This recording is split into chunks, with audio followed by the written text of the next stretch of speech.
Nobody followed her. Nobody came out.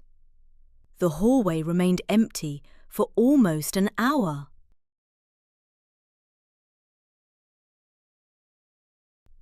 Then, at 12:01 p.m., an elderly woman exited the restroom. I frowned and rewound the footage. The elderly woman had never entered. I checked every camera angle, every hallway, every entrance. Nothing. Mrs. Walker went into the restroom. An old woman came out. That was it. I took screenshots and headed to the restroom myself. There were no windows, no maintenance tunnels, and no secondary exits. It was just a bathroom. I stood there staring at the empty room, trying to figure out what I had missed. I couldn't. An hour later, I found Mrs. Walker exactly where she was supposed to be, sitting at her usual cafe, drinking coffee and laughing with friends. Her car was in the parking lot. That night, I followed her again. At midnight, she left her house without warning, got into her car, and drove away. I followed from a distance. About 20 minutes later, she turned onto a dirt road near a lake and parked beside the woods. Then she got out and started running. Not jogging, running. Fast enough that I almost lost sight of her. I chased her through the trees until she stopped in a clearing. I ducked behind a tree and watched. Mrs. Walker bent forward. For a second I thought she was sick. Then something stepped out of her. I don't know how else to describe it. Something unfolded from her back. Something impossibly tall. While the thing that had been inside her remained standing. I couldn't move. I couldn't even process what I was looking at. It ran towards the car again. A few minutes later, it returned, carrying another body. An elderly woman. The same elderly woman from the security footage. When the creature finally disappeared into the darkness, I approached Mrs. Walker's body. She was dead and empty. No blood, no organs, nothing. Just skin, and a long incision running from the base of her skull to the end of her spine. I recognized the wound immediately. I had seen it 5 times before. The spine taker wasn't human. That realization hit me about half a second before the creature came charging out of the darkness. It had tricked me. I barely had time to raise my pistol before it slipped into the elderly woman's body. The corpse jerked upright like a puppet yanked by invisible strings. I fired immediately. The bullet tore through her chest. The creature didn't even flinch. I fired again, then again. Nothing. The thing simply kept walking toward me, wearing the old woman's skin like a poorly fitted costume. "What are you?" I shouted. The creature tilted its head. I heard bones crack. Its neck bent farther than any human neck should have been capable of bending. Then it spoke. "You will be my next vessel." The words sounded wrong. Not an accent, not a speech impediment. More like something trying to imitate human language without fully understanding how it worked. I am not becoming anyone's vessel. I'd rather die. I turned and ran. Branches whipped against my face as I crashed through the forest. Behind me, I could hear the creature moving through the trees. It wasn't trying to hide. It wasn't trying to be quiet. The thing knew it was faster than me. A few moments later, the trees opened up, and I nearly stumbled into a river. Dark water rushed past below me. Behind me came the sound of snapping branches. I turned around. The creature stood at the edge of the tree line. For the first time, I got a good look at the body it was wearing. In the moonlight, I could see it clearly now. The old woman's legs bent at impossible angles. Her arms hung too low. Her neck twisted sharply to one side, as though every bone inside it had been shattered. Yet somehow she remained standing. The thing smiled. Then it lunged. I stepped backward. Unfortunately, there was no ground behind me. I fell into the river. For one brief moment, I thought I had escaped. Then my head struck something beneath the surface. Pain exploded through my skull. Red flooded my vision. I felt the current dragging me away as darkness closed in around me. The river swallowed me. I remember the impact. I remember the pain.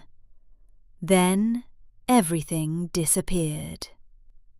When I opened my eyes again, I was falling. I don't know how long I fell for. Minutes, hours, years. There was no wind rushing past me, no sensation of speed, just endless darkness stretching in every direction while I plunged through it. Then suddenly I crashed into something soft. Black mist. Strangely, it didn't hurt. I climbed to my feet and looked around. There was nothing. No sky, no ground, no horizon.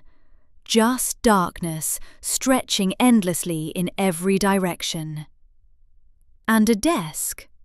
A single wooden desk sitting in the middle of the void. With absolutely no better options available, I started walking toward it. There was a creature sitting behind the desk. At least, I think it was sitting. The thing was enormous. Even seated, it was taller than a bus. "Welcome to Level 1, it said. The voice caught me off guard. Female. Calm. Professional. Like a receptionist greeting someone who had arrived slightly late for an appointment. I looked around at the endless darkness surrounding us. "Level 1? I asked. "Am I dead?" "Yes." The answer came so quickly that it took me a moment to process it. No sympathy, no dramatic speech, no ominous thunder. Just, yes. Dead. I considered arguing. Then I remembered smashing my head against a rock while running from a skin-wearing monster. Fair enough. The creature reached beneath the desk and slid a thick binder toward me. It landed with a heavy thud. Curious, I opened it. My stomach sank. The pages were filled with names, photographs, police reports, witness statements, and dates. The Florida River Monster, the Butcher of Pensacola, the Red Lake Strangler. Every serial killer I had ever murdered. Every victim, every crime, every body. All neatly organized into a single file. "What's this?" I asked. "Your record." I turned another page, then another. The binder seemed endless. The creature's eye sockets suddenly ignited with a deep red glow. After review of your actions, you have been sentenced to 200 years of punitive suffering before retribution. I slowly closed the binder. 200 years? Correct. That seems excessive. You murdered 17 people. 19. The creature paused. Then it looked down at the file. You murdered 19 people. See?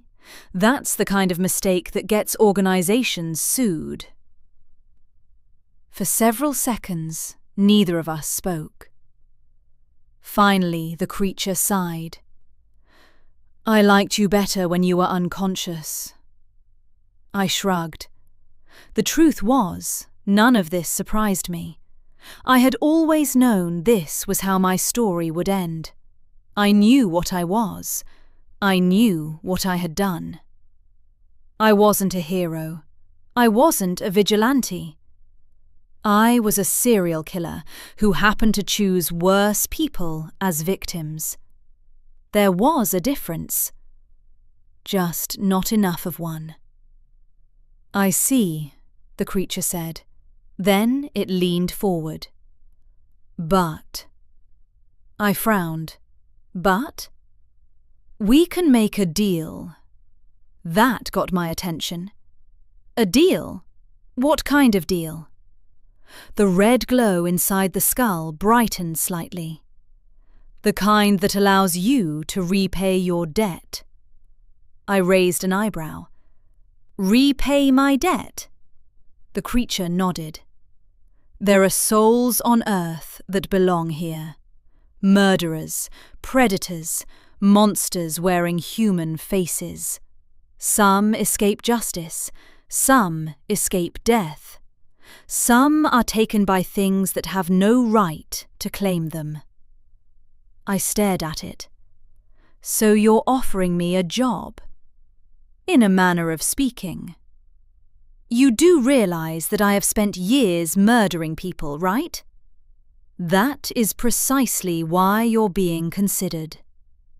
I wasn't sure whether to feel insulted or flattered.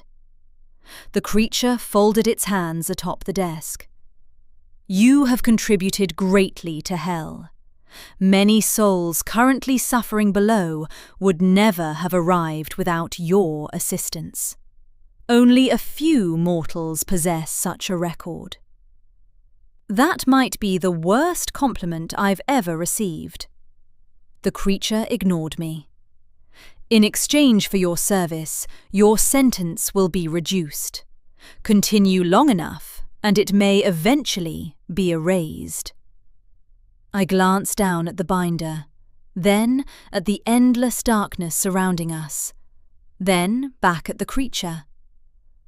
So let me get this straight.